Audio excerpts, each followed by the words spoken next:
are here to dance and sing in our connection with everything, understanding who we are through the ways of the heart. Let's choose love, inner peace, living one in harmony with the knowledge.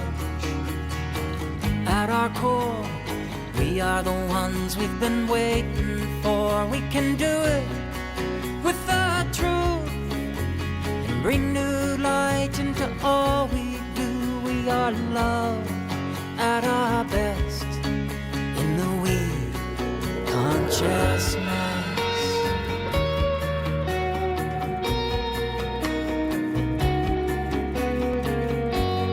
And now, ladies and gentlemen, it's time for Angel Quest with Karen Noe on HudsonRiverRadio.com. Hey everyone, welcome to the Angel Quest Show. I'm Karen Noe, author of Your Life After Their Death, We Consciousness, and Through the Eyes of Another. I have an amazing guest today, Garnet Schulhauser, and he's been on the show a number of times, so I know it's going to be a great show. But I'd like to begin, I just wanted to touch upon something that's going on in the world today. I couldn't not talk about it. It's out there, and it's about being part of the solution. And I wanted to cover everything that I was thinking about this issue. So I wrote it down. So I'm just going to read it to you. It's only a few paragraphs, but I think it says it all in the way I feel. After you leave the physical body, you'll be able to feel your oneness with everyone and everything because your body will not be separating you from others. Again, this oneness includes everyone. Those of different colors, genders, sexual orientations, nationalities, and yes, even species. We are everyone, and they are us. I'm urging you to understand this concept now, before you leave the physical body. What is happening in our country, and for the world for that matter, is not new. It's just being filmed and shown to more people due to the internet and the media. George Floyd had a family, friends, a life, and he wanted to live. At the end of his life, he cried out to his mother because he couldn't breathe as he was being choked. Many of those in the Black community experience some kind of injustice because of their color on a regular basis. This discrimination has to end now. People of color deserve relief, love, respect, and honor just as we all do. When someone feels unheard, he or she may act out so that others will notice. That's what's happening now with a few who can't take it anymore. And I'm certainly not encouraging violence or negativity in any way, because it never works. But I am encouraging us all to do something positive right now. So let's focus on solutions, on what we want, rather than what we don't want. We want harmony, unity, racial equality, peace, love, and understanding. Our survival depends upon this. To my fellow white friends, please make an effort to see through the eyes of those who have different color skin tones. See and treat everyone as the magnificent beings that they are. All of us have the Spirit of God within us. We are glorious beings of love and light, every one of us. To my Black brothers and sisters, I can't fully understand what you experience day after day because I have not walked in your shoes. But I can make an effort to see through your eyes and do all I can do to help. I will continue to stand by you, honor, love, and respect you. And I spread this message to my friends, family, colleagues, and everyone who will listen. May each one of us go within and focus on what we can do to help. And together, we can raise the vibration of our glorious planet back to its true state of perfection. So let's think deeply about what each one of us can do to be part of the solution. Thank you, and I love you. Okay, so are you ready for my special guest, Garnet Schulhauser? Garnet is a retired lawyer who practiced corporate law for 34 years with 2 blue-chip law firms until he retired in 2008. Since then, he's published 4 books in the spiritual metaphysical genre: Dancing on a Stamp, Dancing Forever with Spirit, Dance of Heavenly Bliss, and Dance of Eternal Rapture, which recount his dialogue and astral travels with his spirit guide, Albert, who confronted him on the street one day disguised as a homeless man. The seemingly chance encounter launched a provocative dialogue with Albert, who disclosed startling new revelations about our true nature as eternal souls, the cycle of reincarnation on Earth, and the afterlife that awaits us all. Garnet has been on the Angel Quest show quite a number of times, so I know it's going to be a good show. So without any further ado, let's welcome Garnet. Hi, Garnet. Thanks for being with us today. Hi, Karen. Nice to be on your show. It's always a delight to be on your show, and thank you for inviting me. And how have you been holding up with the quarantine? Well, it's like everyone else. I mean, it's not very pleasant. We've been, locked down we're slowly starting to reopen here, but we were locked down for like 8 or 10 weeks. So it wasn't a lot of fun. But you know what? Worse things can happen, and we just tough it out and get through it all. And it's not a pleasant experience, as you well know. But it seems like we're slowly coming out of it, and that's a good sign. Absolutely, absolutely. So for those listeners who don't know, let's just touch upon some of your earlier books. Your first book, Dancing on a Stamp. It describes your first encounter with your spirit guide, Albert. Can you tell us about your first contact with him? Yeah, absolutely. It was back in 2007. I was still practicing law, and so I was strolling down the street one afternoon, and all of a sudden, seemingly out of nowhere, a homeless man just jumped in front of me. And he looked like a typical homeless man with dirty slept-in clothes and stringy hair and scraggly beard and so on. But I didn't go around him as I usually did when I encountered these people on the street, because he had these amazing, dazzling, sparkling blue eyes that shone like two little blue stars. And he was sending his gaze towards me, and I felt two things. First of all, I sensed that he knew everything about me, everything I'd ever said or done in my life, my entire history, which was strange because I never met this man before. But I didn't feel violated by that, because at the same time he was sending me this wave of pure, unconditional love that was infusing my whole body with an amazing sense of peace and security and well-being. So I stood there like a deer caught in the headlights. It was almost like a time warp. I had no idea how long I stood there, because it was just an amazing feeling, and I could have just stayed there forever. He broke the spell finally by saying, "Why are you here?" and he disappeared at a nearby store. Well, when I collected my wits, I finally went into the store to find him. He wasn't nowhere to be seen. I walked out in the street, up and down for several blocks trying to find him. He had disappeared into thin air. So the next day, I resolved I was going to go back to find this man. So I went back, same street, same time of day, hoping to find him. And after strolling up and down for several blocks, I finally spotted him sitting all alone on a bench. So I went up to him and I said, "Who are you and why did you stop me the other day?" And he said, "I'm a soul just like you. I'm here to answer your questions and help you on your journey." So that was the beginning of a dialogue we have. I ended up sitting down on the bench beside him, and we had a chat. And he basically said, "You ask me whatever you want. I'll reveal whatever I know." I found out early on that his name was Albert, and he was actually one of my spirit guides. And he had appeared to me because he wanted to enlist my help in spreading his message, his revelations to everyone in the world. And so we had this dialogue that went off and on for several months. Partway through, he said to me, "Guess what? I'm not just here to satisfy your curiosity. I want you to write a book about what I revealed to you so everyone can be part of it." And so that's how it went. And after the dialogue was done, he said, "Okay, go ahead and write your book." And I was reluctant at first because before that I was very much of a straight-laced, stuffed shirt corporate lawyer who didn't talk about religion or spirituality or anything like that. And I knew that if I released this book, a lot of my former clients and former law partners would think that I had, had onset of early senility. But after a while, I just said, "Well, the heck with that! I got to do this." So I published it, and that was my first book, Dancing on a Stamp. Yeah. And what happened, of course, was that a lot of people did think I was losing my mind. They haven't spoken to me, but I found a lot of new people, spiritually enlightened people, who read my book and were really on side. And so, on a balance, it's overwhelmingly better for me that I did write my book and publish it, despite the fact that I've lost a few old friends. Absolutely. That's just life. They weren't on the same vibrational frequency as you are, so that's okay. It's yeah, okay. and I recognize that, and I don't begrudge the fact that they have that view. They're entitled to their own view, and Absolutely. And at the end of the day, Albert keeps on saying it doesn't matter what you believe in this life. at the end of the day, we all go back to the same place, That's and right. then we'll all know what the truth was. Absolutely. So I'm happy with that. Oh, yeah. What were, like, Albert's main revelations? I know we can't touch upon everything, but... Yeah, the main highlights are, first of all, which is, and these are not news to you, Karen, because you're quite familiar with it, but basically said, look, every one of us is eternal souls. So every human you see on this planet, every animal, we all have souls. We all came from this wonderful place called the spirit side before we incarnated. Each of us chose to come here. Nobody forced us.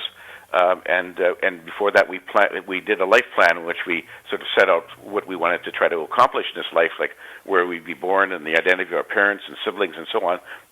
And the goal was for us to face challenges and learn lessons that we needed for our evolution as souls. Okay. The other important part is that he said, despite what a lot of religions say, God or the source doesn't make us come here, doesn't manipulate events on Earth, and does not judge us after we die. So for what a lot of religious holy men have been preaching for centuries is that, God made all these rules. If you don't follow them, and if you don't make amends when you die, you will be judged. And if you were a bad dude, you go to an awful place called hell. Mm-hmm. Well, Albert says that's just a fiction. That's nonsense. It doesn't happen. Everyone goes back to the same place. And back there on the spirit side, which is really the wonderful part, is that there's nothing but unconditional love. Yeah. So there's no fear, there's no hate, anger, discrimination. There's none of that nonsense that we have on Earth. It's all just unconditional love. And everyone who comes back after a life on Earth, it's just it's recognized that you had a role here. You set out a journey. Sometimes you did okay. Sometimes people can mess up and take the wrong turn and let their negative emotions control what goes on. But at the end of the day, they go back to the spirit side and they can say, "Oh, I wished I hadn't done that. I wished I had been kinder and more generous, and so on." But a journey on Earth is a learning tool. And so those are the main things. I mean, basically, what I learned as a kid growing up as a Roman Catholic, most of that is just, he basically threw that out the window and said, that's not how it works. Right. So in other words, after we leave the physical body, this is all that I've come to learn as well. You go through a life review. You see how you've affected people through the other person's eyes, because we are all one and they are you. And that's why you're able to see through their eyes. And it's not that we'll be in a damning place or anything. We'll just have that higher... We'll see the bigger perspective of things.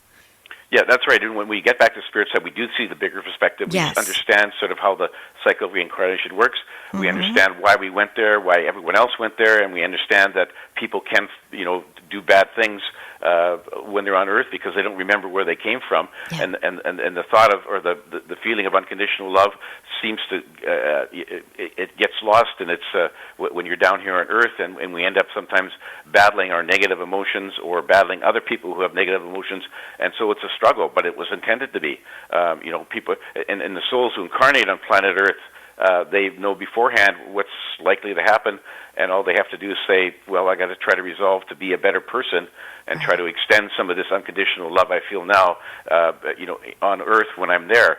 But all too often that gets forgotten, and that's why we're in the state of affairs we are in our world today, because negative emotions get out of control. People forget that we're all one. Yes. That the person you see walking down the street is you. We're all together. Yeah, we're all together, and it doesn't matter if they have a different color of skin, speak a different language, have different customs, or worship a different God. It doesn't matter. We're all one. And we have to realize that we feel like we're separated because we have different bodies, but in reality we're all joined. We're all part of one. We're all part of the source. Absolutely. And I just wish if we could just understand that right now before we leave the physical body, we wouldn't have these problems, these so-called problems that we have today. Absolutely. Right? And I think the encouraging thing though is that I think there's more and more people who are becoming more spiritually aware, enlightened about who we are and what our role is, and so that to that extent, those people I think are trying to spread the light. I mean, people like you with your radio show and your books, and I try to do my part. And there's other people who are trying to spread the message of love to try to convince other people that look at violence and crime and discrimination has no place in our lives, and we have to honor and recognize everyone else who's having a human journey, and they have their own struggles, their own challenges. They had their own lessons to learn, and we have to honor that. And to the extent that more and more people realize that, I think we're making progress. Like Albert said to me, if I'd written my books 30 years ago, nobody would have read them. But now, because people just weren't, not enough people were open to that. But Right. now there's more people who are searching for true. those things, It's and true. they read your books and they listen to your radio show, and that's all very encouraging. But we must do more. Oh, absolutely. And I'm not saying burying your head in the sand, but if we understand the power of our thoughts, and we'll touch upon that in a little bit too, that whatever we're thinking and feeling, we're creating more of in our lives and in the world, the law of attraction, the energy of this.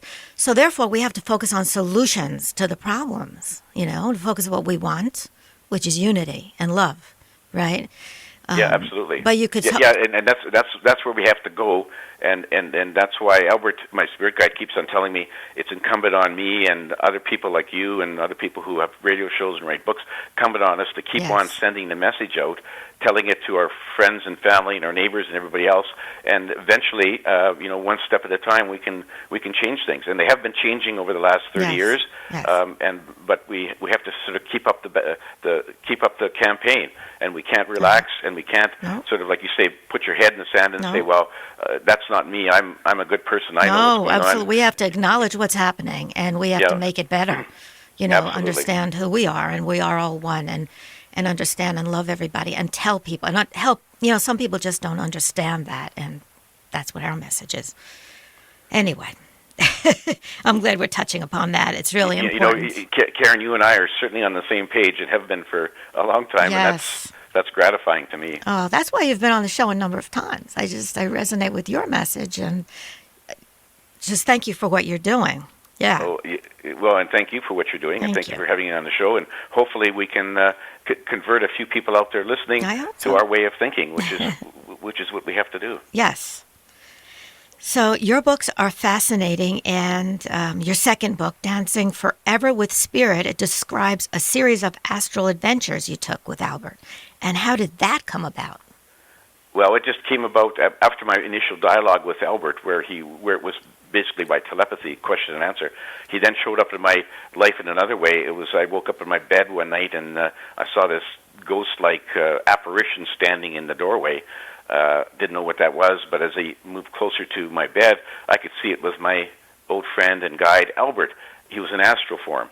And so I said to him, hi, Albert, what brings you here? And he says, well, I'm going to take you on a series of out-of-body trips, astral trips, to the spirit side, other places on our planet, other places in the universe, because I want you to write about what you see and hear in your next books. And he said, by the way, you're not finished with book one, you're going to write 3 or 4 more, which was news to me. But anyway, so he basically pulled my astral body out of my physical body. We went up through the ceiling. When you're in astral form, of course, you pass through walls and ceilings like they're not there. Okay. And we went to the spirit side, and which is a lovely place, what some religions refer to as heaven. I don't like that term. I call it the spirit side. Wonderful place where there's nothing but unconditional love. People there understand who they are, eternal beings of energy.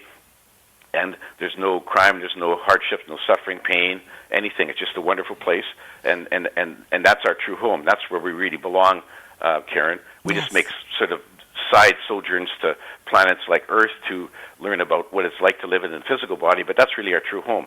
And so there, the first time I went there was really quite amazing, because I met what Albert referred to as my welcoming group, which every soul transitioning back to the spirit side gets a welcoming group when they first transition over, and it's usually sort of your loved ones who've passed on. Like my mother and father and brother and aunts and uncles, grandparents were there, and it's sort of a really nice sort of event where they sort of give you warm, welcoming hugs, smother you in unconditional love, and say, welcome back from your journey. And so that really does. To anyone out there who's worried about what has happened to their deceased loved ones, rest assured they're alive and well on the spirit side, and you will meet them again. Absolutely. So that was really a very nice event, and I'm looking forward to when I actually do transition over permanently to see them again. Absolutely. Oh, and there's nothing to compare, no words to describe that feeling, right, of love and total peace. Oh, absolutely, yeah. Unconditional love, total peace, total well-being. Yeah. Everything is just amazing. And as you mentioned, when you do crossover, you do your life review. You can look back at all the things you did in your earthly life, and You can see the bad things you did. You can see the good things you did. And it's really a learning tool, because then you can say, okay, well, I wished I hadn't done that. If I had done something different, it would have been a better result. And that's a learning tool to plan your next incarnation if you choose to have one. Right. But it's all designed to help you acquire knowledge, gain wisdom on your journey as a soul, which is basically a never-ending trek to try to improve yourself as you go. Right. And then, okay, there was you. Could you tell us about your journey to the water planet? How do I say this? Proteus, and the animal Proteus. and human abuse you saw on Earth. Yeah, well, Albert took me to this planet many light years away called Proteus. It was a water planet, so it looked similar to Earth with clouds and that sort of thing, except it had no land masses. So we sunk down through the ocean, and underneath it reminded me a lot of the sub-ocean. You know, like I've gone snorkeling in the Caribbean a number of times. Reminded me of that. Looked very familiar.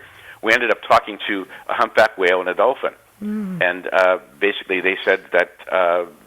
They kept in. They said originally most of the sea life from Earth was seeded from Proteus, and so that's why the undersea world looks so familiar. And they said that they have cousins on Earth, whales and dolphins, that they stay in contact with telepathy.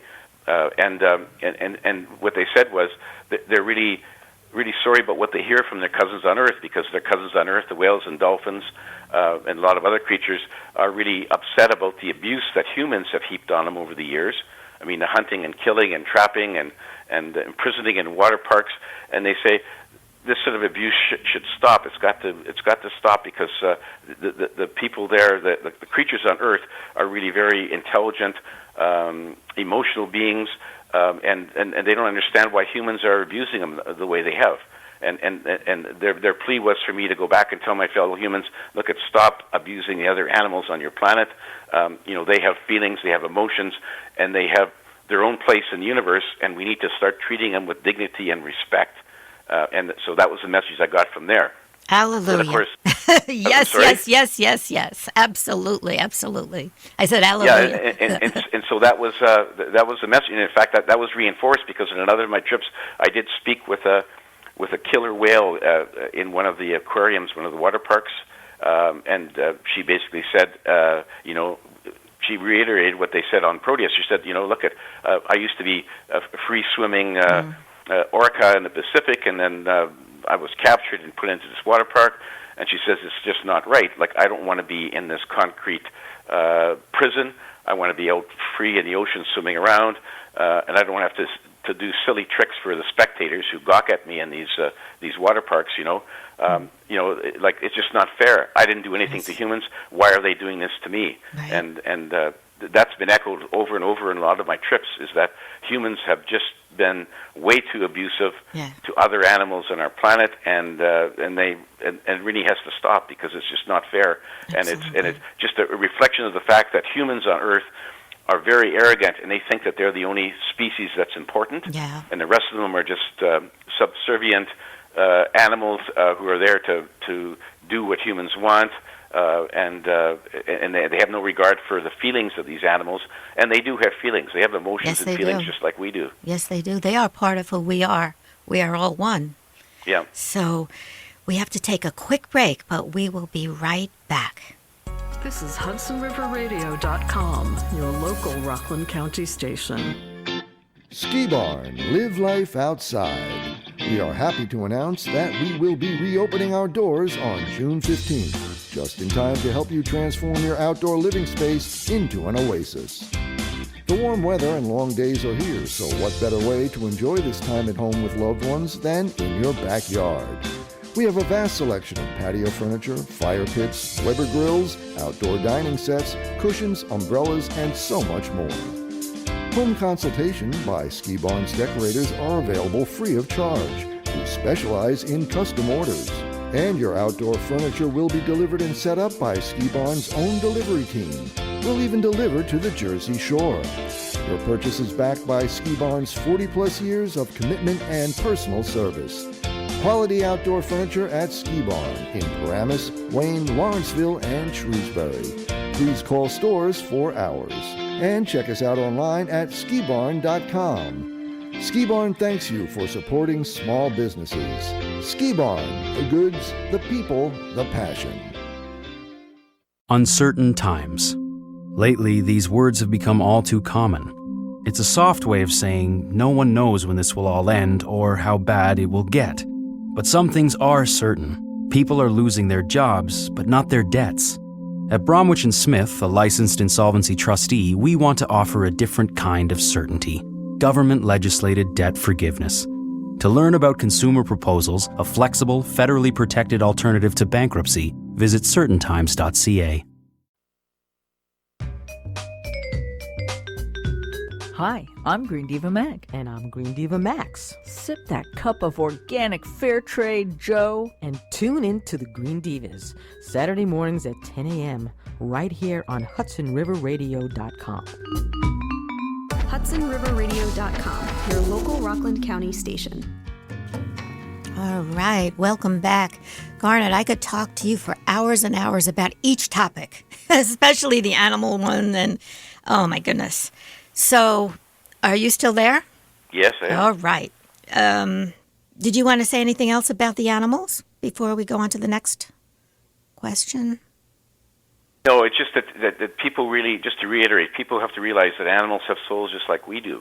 Yes. And I remember the first time I asked Albert way back when I first met him, I said, do animals have souls? And he said, you need only look into the eyes of your little dog to find your answer. Yep. Which is what really hit home, is because yes, they do, and it's not just dogs and cats, but it's all animals, Yes. and they're just having a journey on Earth as well, and they just want to live their lives in harmony with each other and with humans. The trouble is they've just been abused over the years, and that's got to stop. I mean, we have to extend our love not just to other humans, but to all the other animals on our planet, and then we'll have a very nice, happy place to live in, and that's really the goal that we have to sort of hold in front of us and strive to get there. Absolutely. Okay, can you tell us about your trip? You visited an ascended civilization in the New Earth. What was that about? Well, that was very interesting, because a lot of people, as you know, Karen, are talking about 3D Earth, which is where we are, 5D Earth, which is in a different dimension. 5D Earth is also known as the New Earth. Well, what it is it's really our planet in a much higher dimension, a much higher vibration rate, and there Albert took me there, and there it was really a very nice, peaceful, harmonious society of humans. There they didn't eat animal flesh, didn't abuse the animals, didn't pollute their planet. They lived together in peace and harmony. It was, they had everything they needed, so there was no competition for material goods. Their society provided them with everything, and they had basically learned to slow down the aging process and heal injured tissue from accidents, and so they lived for a few hundred years in a very peaceful sort of setting, and they were aware of what's going on in the old Earth, and basically all the humans that were living on the new Earth had basically made an ascension from the old Earth. And the trick to the ascension, which any one of us on the old Earth, our current Earth, can do, is we can get up there if we just raise our vibrations to match those of the new Earth. Yes. And how you do that is stifle and get rid of your negative emotions and fully embrace love and compassion. And once you have your heart filled with nothing but love, your vibrations will increase, and away you go. And a lot of humans have already done that. Most of us, including me, are still mired in the in all the all the negative things back on Earth. But we really have to strive to get there. And so the new Earth is really where we need to head to, and that's the kind of paradise that this Earth really needs to get to. And it's just a matter of the concept is very simple. The implementation is very difficult, because we all have these negative emotions that flare up from time to time. I mean, I do as well. Somebody cuts you off in traffic, or somebody says something hurtful. The natural reaction is to flare up with anger. But we just have to learn to quell those desires and just say, somebody offends you, well, they're just another soul just like you. They're having their own journey, and maybe they're having a bad day, and you just have to accept that and forgive what they do and love them for who they are. And that's really what we have to do. As I say, it's not easy to implement, just because we all have these negative emotions that flare up from time to time, and and it's not easy to get rid of them. Right. It's not easy, but it's worth our effort for sure. Right? Yes, absolutely. So tell us what you learned about the power of thought and how miracles are performed.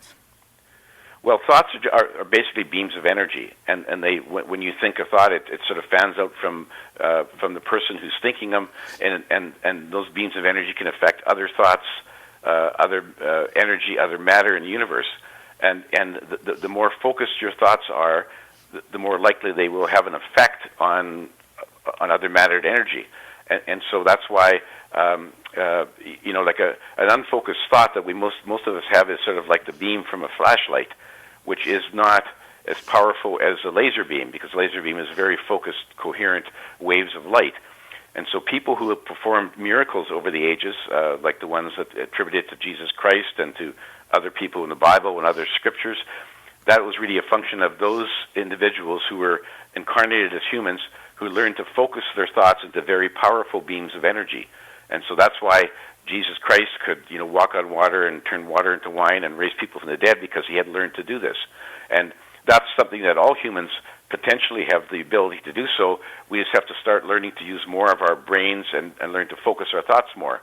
And so that's a goal that we should strive to achieve. Most of us probably won't reach it, but those master souls like Jesus and Buddha and Mohammed and Moses and a number of other ones, they did learn to do that. They did perform miracles, and they did that to attract attention. Like for Christ, he did that to attract attention to himself, so that he could garner more followers, so that they could hear his message of love and compassion and hope for mankind, and spread the word. And so, thoughts are very important, and group thoughts can really be powerful as well. So that if you have 1,000 people meditating on a particular goal or a particular achievement they want to bring about, they're going to be more. Those thoughts together are going to be way more powerful than a single person sitting down and meditating. So group meditation, group thought are always good. They're way more powerful, but we're still not at the stage where everyone can perform miracles. And on the spirit side, everyone can perform miracles like Jesus did on earth. And he said this and more you could do if only you believe. He said that. Yeah, exactly. Yeah. And so it's just a matter of Jesus learning to be able to focus his thoughts into very powerful beams of energy, and so that's what he did. I wish I could do that, but I'm a long way from that. You can, absolutely. You can, and you will. You are doing it right now. You're doing it right now. It's not quite as effective as Jesus did, though. Not many. I have a long ways to go. We all do. So, but on the spirit side, you did have a meeting with Jesus and talked about it in Dance of Heavenly Bliss and then Dance of Eternal Rapture. So what were the messages that he told you? Well, he said that he was recruited by the Council of Wise Ones, which is this group of wise souls that oversees all the incarnations on Earth. He was recruited by them to go and try to basically change the course of human affairs back in those days. He was trying to sort of lead people into the path of spiritual enlightenment, and so he said, "Sure, I'll go and do that." And so he was born as the human Jesus Christ, but he was allowed to remember where he came from and what his mission was, which most of us aren't allowed to do. And so he knew what his mission was. He was to try to basically engender a new movement, which he did. Which he was the founding force of the Catholic Church. He said that his core message was very good, like, love your neighbor as yourself and do unto others as you would want them to do to you. Very core message that he wanted people to adopt. A lot of people did, but one of the things he was disappointed about was that the leaders of the church, the founders of the Catholic Church, the structure, they led it down the path, the wrong path in many instances, and they brought in a bunch of rules and regulations and structures, and they did things that Jesus had never contemplated. And they did, although they did a lot of good things over the years, they did a lot of bad things. I mean, the Crusades, where the bishops were getting the people in Europe to go to the Holy Land and try to retake it from what they called the infidels. They did a lot of damage. They burnt and destroyed villages and killed people. And they did that in the name of Jesus. Yeah. He basically said, I never encouraged that. I didn't encourage violence or to be hateful against anyone who did not follow my lead and my message. So he's really upset about that, Right. And he just wishes that they had stayed the course and not brought in so many different rules and regulations and didn't try to rule the masses with guilt and fear, which is what the church did after Jesus. Was basically, okay, we made these set of rules. We're telling you they came from God, even though they didn't. And if you breach these rules, you can end up in this awful place called hell. So they try to control the masses through guilt and fear, and they wanted to do that so they could fill the church pews every Sunday, empty out the pockets of the worshipers, so that they would have money to grow their empire and continue to control people. So he was very upset at that. But he said, you know what? Humans are on Earth are inherently imperfect, and it's not a surprise that some humans decided to hijack his message and to develop the structure of the Catholic Church and which is now the Christian Church, and so he just hoped that things hadn't gone quite that way, but he understood what was that those things sort of develop on their own because of humans are humans. Yeah. So he really said, if people could just stick to my core message and forget about all the other trappings that the church has erected, then things would be a lot better. Wonderful. Did you ever follow A Course in Miracles? Because that's profound. It was no, I haven't. I have not followed that. Yeah, I would highly recommend it. You'll resonate with it. It's channeled Jesus and everything. He didn't say any of exactly what you're saying. Yeah. Yeah. So, all right. What did Albert tell you about life on other planets? Well, he basically said that it's foolish for humans to think that they're the only life in the universe is on Earth. He says, look, he said to me, do you think that the Source created all those stars so that humans could have something pretty to look at night? And no, the stars were created as part of how the universe developed, and there's life all over the place. There's billions and billions of different life forms on all the different planets, not just in our galaxy, but throughout the universe. And some of them are way more advanced than we are. And so for the people that the people who follow sort of the UFO phenomena, he said absolutely, those are very advanced races from other planets. Those are their spacecraft. They're here to observe Earth and find out what's going on, to monitor our activities, help us where they can. And they're all benevolent. He said, don't be concerned about it.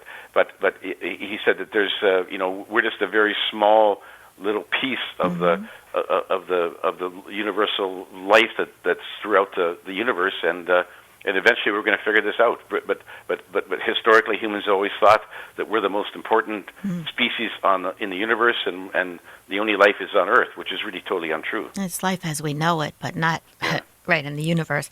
And also, they don't need the UFOs to get here as well. They come as spirits sometimes. Sometimes they're living in physical bodies. And that leads me to the next question. Can you tell us about your encounter with a blue alien that was living on Earth disguised as a human? Yeah, and Albert just wanted to show me how this worked, because you're right. There are a lot of the ETs who are living among us disguised as humans, and we don't even know who they are or can't detect where they came from. This was a particular.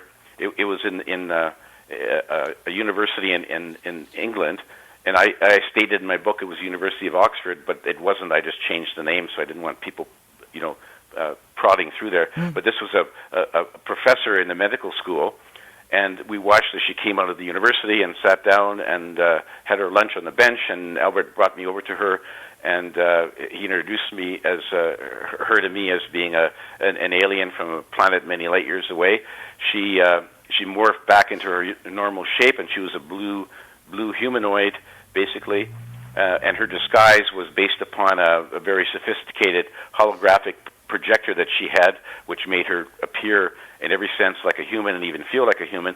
And her role was to work with the other human scientists in this university, and they were trying to find a way to detect why humans have negative emotions and why these negative emotions flare up and control too much of our world. So it was a research project, and disguised as a human, she didn't raise any suspicions, and she could work with people, the other humans, and as they strive to find a way to find how they could fix the problem with humanity, which is out of control negative emotions. And so she was just one of them, and she said there's a number of others that are living among us. We won't be able to tell the difference. I could, because Albert basically asked her to break down her disguise so I could see what she really looked like. But she's just like many of them, and they're all benevolent. They're all trying to help us, and which is a very good thing. Well, in reality, aren't we all aliens? If we believe in reincarnation and we decide whether or not we want to come back, why would we always choose the same planet? Right? So just think about it that way. Yeah. Yeah, and we don't actually. We don't. Right. According to Albert, a lot of us who have incarnated in different life forms on different planets. Yes. And some of us have not, but it's always our option after every life when we go back to the spirit side. We can say, do I want to go back to planet Earth or do I want to go somewhere else? We always have that option. Right. And yes, the people, the aliens who we see flying in UFOs, they may have had lives as humans or other entities on other planets. It's like it's sort of a wide open thing. You can choose to where you want to go, which planet you want to incarnate on, which life form you want to take, and we do, and we switch around. You're not stuck to planet Earth. You can leave any time. Most of us sort of, when we come here, and Earth is a very tough school, Karen, as you know. It's one of the toughest, and so people who come here likely have had a number of other lives elsewhere. This is a tough school, so Albert has always said humans on Earth should pat themselves on the back for being so courageous as to jump into the pond here on Earth and have a life on Earth. But it's not. I mean, it isn't easy. It's not intended to be easy. And a lot of people, a lot of souls will just keep on reincarnating until they feel they've graduated from the school. And it's their decision. You know, is it after 10 lives? Is it after 200? It's totally up to the soul. Up to the soul. But you know, we're not stuck here. Right. So we just have to take another quick break, and we will be right back. HudsonRiverRadio.com, your local Rockland County station. Do you ever get that strange feeling that you're not alone? Is someone or something watching you? Is it your cat? Is it that weird neighbor again? Or is it something else? Join me, Gail Newcomb, for Paranormally Yours. We'll be exploring the unexplained and the mysterious from all around the Hudson Valley.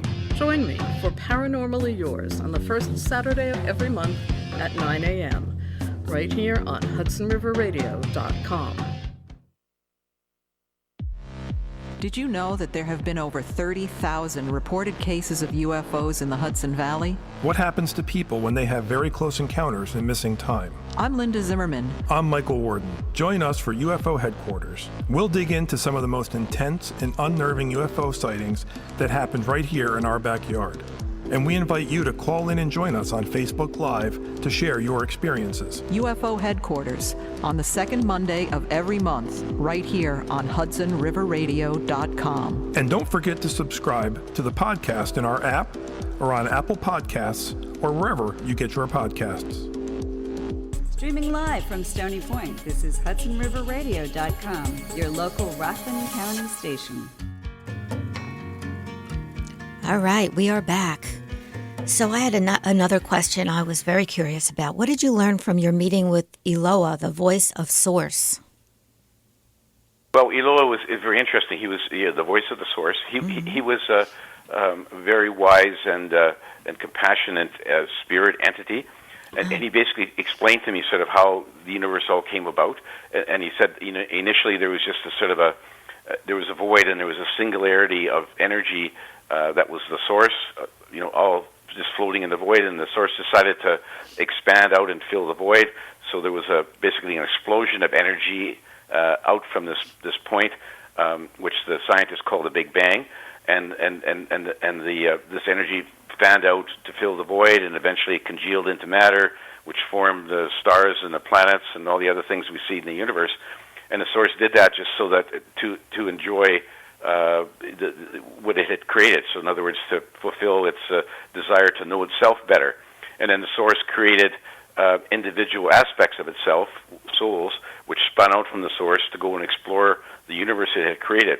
everything that souls that we experience is experienced by the source. And that way, the source can better appreciate what it had created.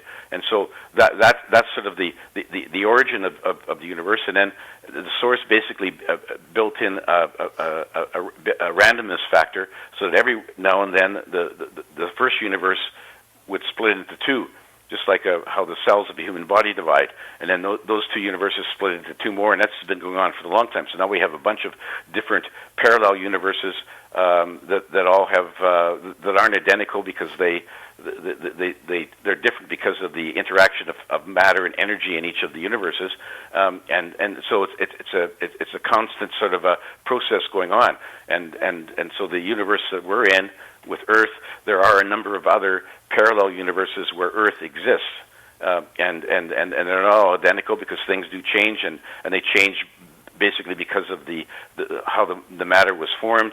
They change because of how the life forms on these different universes, how they perform and how they operate, and so it's really very a fascinating story about how we all came about. And when I asked the source, who created the source, and he said no one did, always was there, always will be, which is a concept difficult for humans to understand. I think we'll understand it better when we get back to the spirit side, but that's sort of how he laid out how it all started and who we are and how we fit into the picture. And so we're just sort of little individual aspects of the source that have spun out, are exploring the universe, incarnating into physical forms in the denser planes, and trying to grow and evolve, and to feed back to the source everything that we experience, the good and the bad and the indifferent. Beautiful. Okay, how about, could you tell us about your meetings with Gaia, the consciousness of Mother Earth? Yes, I've had several meetings with her, and I was initially surprised because I didn't realize that our beautiful planet Earth had a consciousness. It does. Gaia is a wonderful entity. She's fiercely protected of all of her flora and fauna on Mother Earth. She loves all of her plants. She loves all of her animals equally, including humans. And she's very upset at how humans have sort of become like an invasive weed that's taking over the garden and choking out other life. Like she sees how we abuse other animals on the planet. She sees how we pollute Mother Earth with our noxious fumes and chemicals and all the other pollution that we spew into the air every day. And what's worse is we abuse one another. And so she's really concerned about that. She really loves humans like everyone else, but she doesn't love us better than the other animals. And she wants us to go back to having where she once had a very balanced ecosystem. Like before the humans had the ability to really dominate the planet and pollute, we were just sort of part of just the cog in the wheel. We didn't really cause any problems. We just ate what we needed to eat, and we didn't pollute the planet. But after the Industrial Revolution, we've had an increase exponentially in our ability to pollute our planet and to harm other animals and harm one another. And she's very upset at that, and she really wants us to stop. And recently I asked her about this. I had a conversation recently about the pandemic. Yes. And she said, well, that's just part of a periodic cleansing that Mother Earth does conduct. And she's done this over the ages, not just with humans, but with some animal species. And it's an effort to sort of curtail when there's a species or a group of animals, whatever, who are getting out of control, to try to pull them back and try to get the system back into balance. And so, like, in terms of humans, I mean, there's been a number of pandemics. There's been the Black Plague in the 14th century, and the Spanish flu of 1918, and a number of other ones. Those are the major ones. So this pandemic is Mother Earth's attempt to wake us up, to give us a warning shot across our bow to say, look, at what you guys are doing is just wrong, and if you don't stop, it's going to end very badly for you. And so, one of the things you may have noticed, Karen, is that during the lockdown and the pandemic, the pollution on planet Earth was curtailed substantially. Yes. Like there was no more smog over LA. The canals in Venice were clear, and they had dolphins swimming in it. Because of the lockdown, there's been a lot less pollution. She wanted us to understand that when you see what can happen if you want to curtail your pollution, that you're going to be living in a much better planet, and it's going to be a happier place for all. And so this was sort of her way of saying, look, you can really have a better planet if you can cut back on your pollution. And now she knows that, of course, once the lockdown's over, we're probably going to go back to more or less the same thing. But she knows that some people will actually understand that we need to work hard at this pollution. So, unfortunately, the pandemic's going to cause thousands of people to die, but it's being done in an effort to wake us all up, so that rather than a few thousand people dying, that we don't have millions and millions of people dying from our pollution. Exactly. And so this is really a wake-up call that she's sending to us. Hopefully we will wake up. And it was the only way that we could do that is to have everybody stay home. Exactly. Stay home, the whole world, and see what we could do. Yeah, and because everyone stayed home, the pollution was cut back significantly. Amazing, so some people are going to connect the dots and say, hey, maybe this is what we need to do in the future, even after the pandemic is gone. Yeah. Oh, my goodness. How could they not right now? How could they not? Well, let's hope you're right, Karen. Yeah. Unfortunately, humans tend to have a short memory, and so some people will remember all this. Others won't, but we just got to hope that let's hope we can get ourselves out of this mess before we have to have another pandemic or other event to wake us up again. Exactly. Or we could speak the whole hour about this, but it's very true. So we just have to see the bigger perspective on how we are affecting everyone and everything, including our beautiful planet. And what could we do to make the world a better place environmentally, for all the animals, our fellow human beings and everything, and to understand that.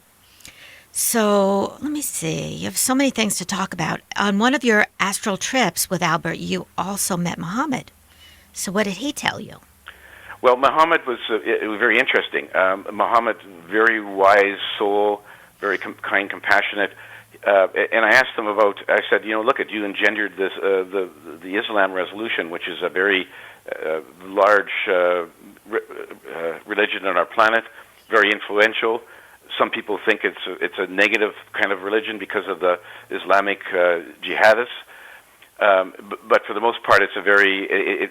Most of the people aren't like that. But he said, two things that really upset him about what happened with the religion that he founded.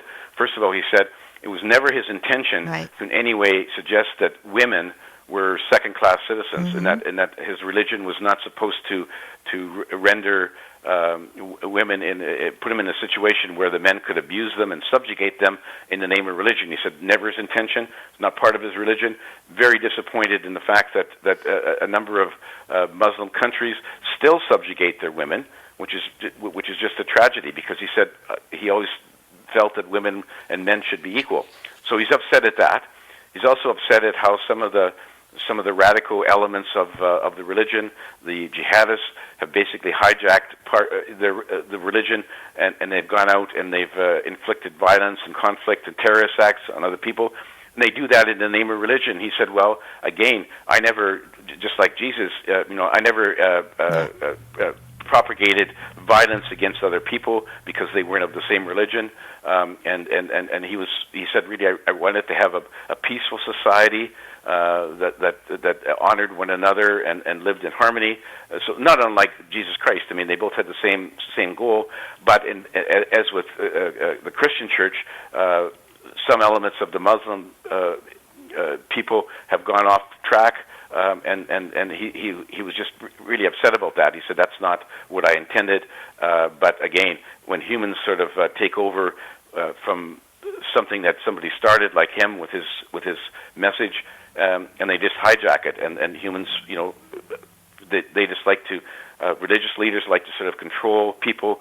They like to put their own twist on the message that they got from their leader, and oftentimes it doesn't turn out very well. So he was really quite upset about those two elements in particular. And I said to him, would you like to go back to Earth at some point and try to change things around?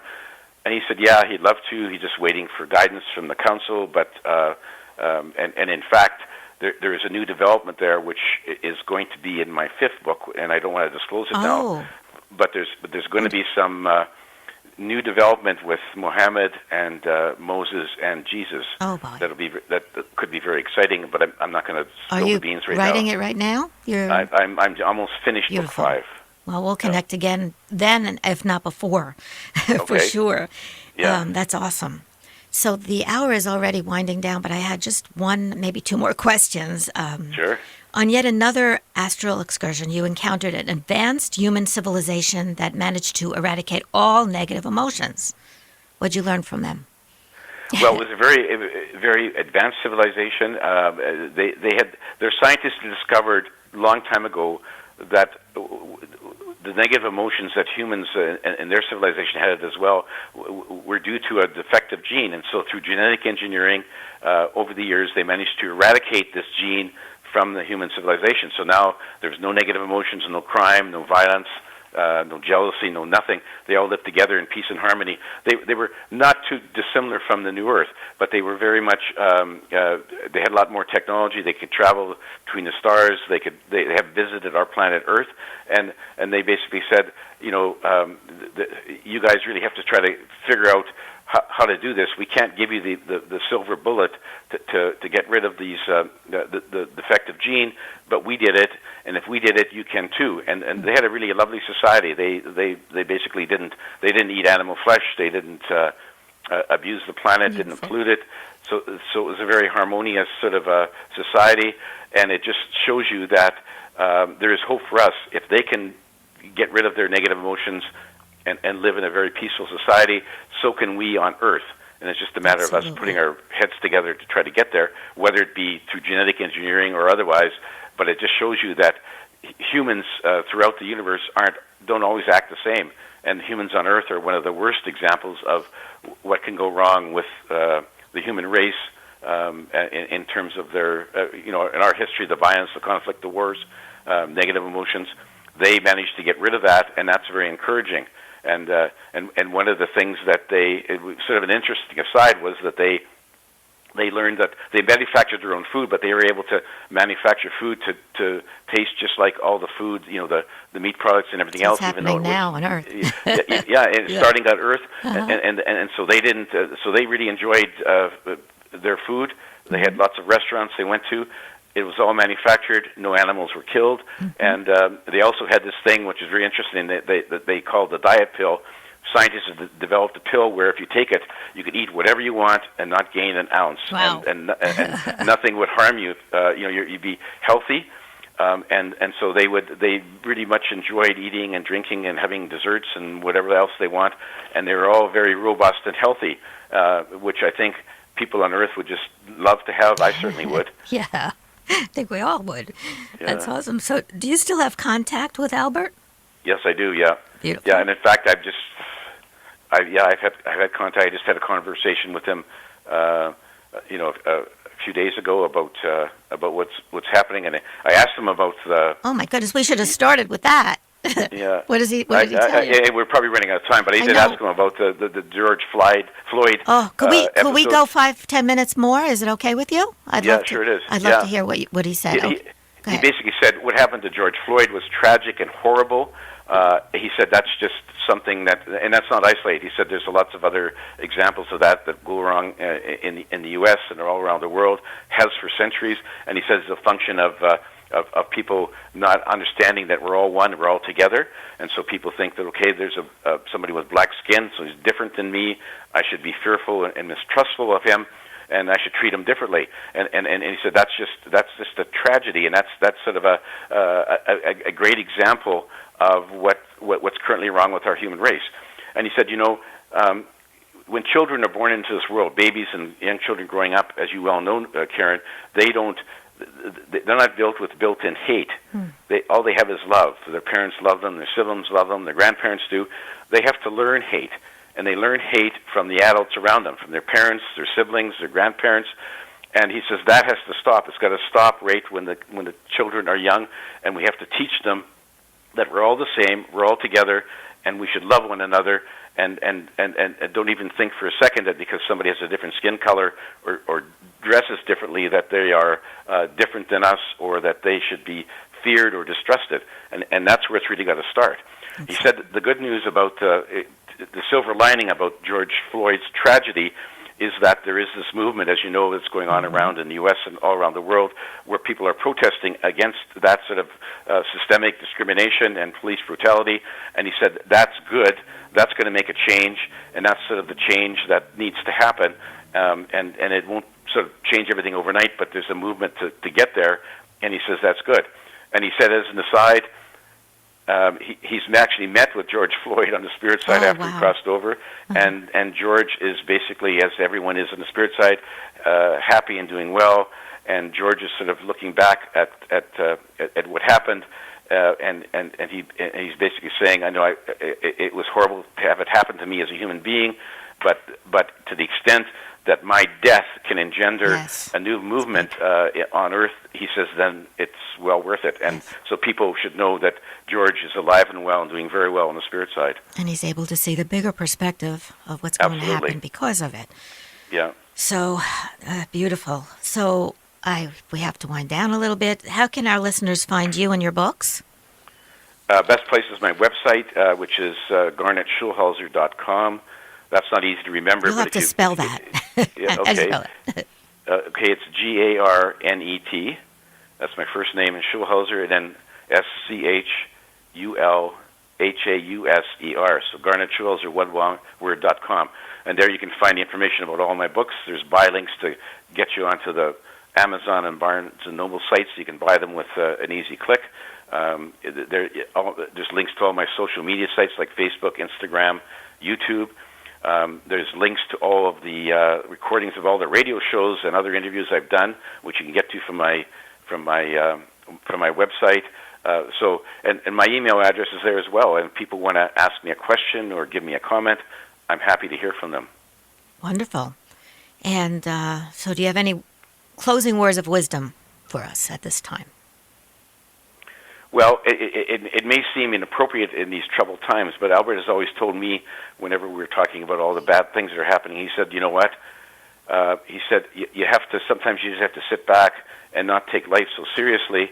You should try your best to sort of put your best foot forward, try to enjoy your adventure, even though sometimes your adventure takes you to awful places or realization of all the bad things on Earth. But he said you should really try to, enjoy your adventure, smile at everyone you meet, laugh lots, and then understand that no matter what happens, no matter how bad it may seem, at the end of the day, you end up in a wonderful place called the spirit side. Beautiful. Thank you so much for being with us today. And we have to have you back before your new book. I'd love to hear your most recent encounters with Albert. Absolutely. I've been delighted, Karen, and thank you for having me again. Thank you. And have an amazing day. Having a great... too. Okay, everyone. So tune in again to the next Angel Quest show next month on Saturday, July 6th at 10:30 a.m. Eastern Time here on Hudson River Radio. Remember, it's always the first Saturday of the month at the same time. My guest will be Ellen Meredith, author of The Language Your Body Speaks, Self-Healing with Energy Medicine. I know it's going to be a great show, so make sure to tune in then. And thank you for tuning in to the Angel Quest show. For more information about me or my books, you could go to my website at www.karennoe.com. That's KarenNoe.com. Or follow me on my Facebook page at Karen Noe Author. You can find all other archived Angel Quest shows by clicking on the Angel Quest radio show link on HudsonRiverRadio.com. And this and all other Angel Quest shows are offered as Apple Podcasts, Spotify, and most of the podcast platforms out there. So make sure to tune in and listen when you get a chance. Have an amazing weekend, and always remember to focus on the love and comfort around you. Be safe and stay well. Angel blessings to everyone.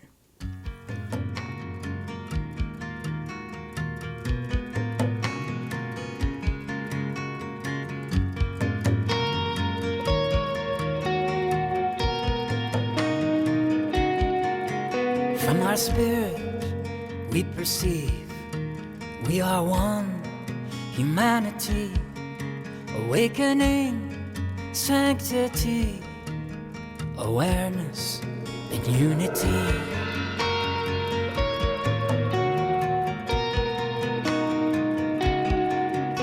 We are here to dance and sing in our connection with everything, understanding who we are through the ways of the heart. Let's choose love, inner peace, living one in harmony with the knowledge core, we are the ones we've been waiting for. We can do it with the truth and bring new light into all we do. We are love at our best in the we consciousness.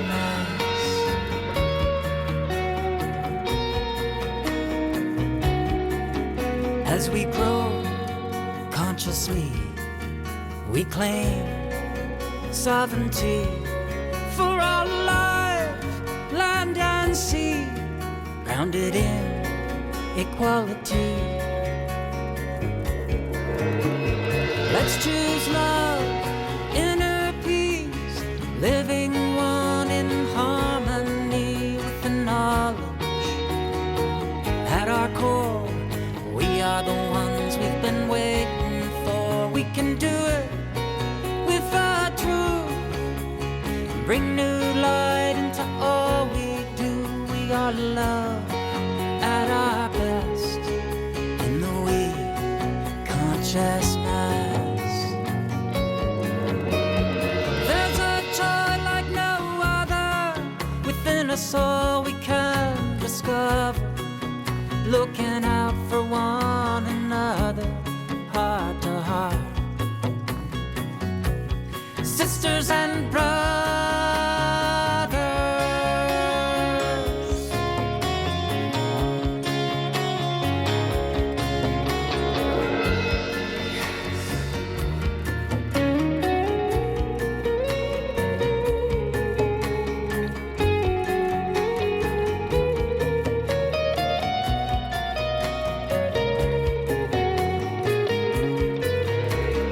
Let's choose love, inner peace, living one in harmony with the knowledge. At our core, we are the ones we've been waiting for. We can do it with our truth and bring new light into all we do. We are love at our best in the we consciousness. We love at our best in the we consciousness.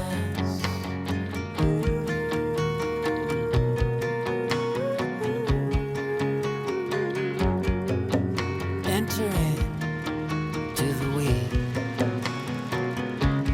consciousness.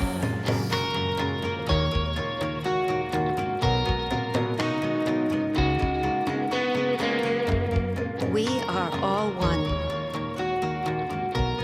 Whatever we do to ourselves or another affects the whole. May the divine within you guide you as to what steps to take to be of service to our beautiful planet. May peace prevail on Earth.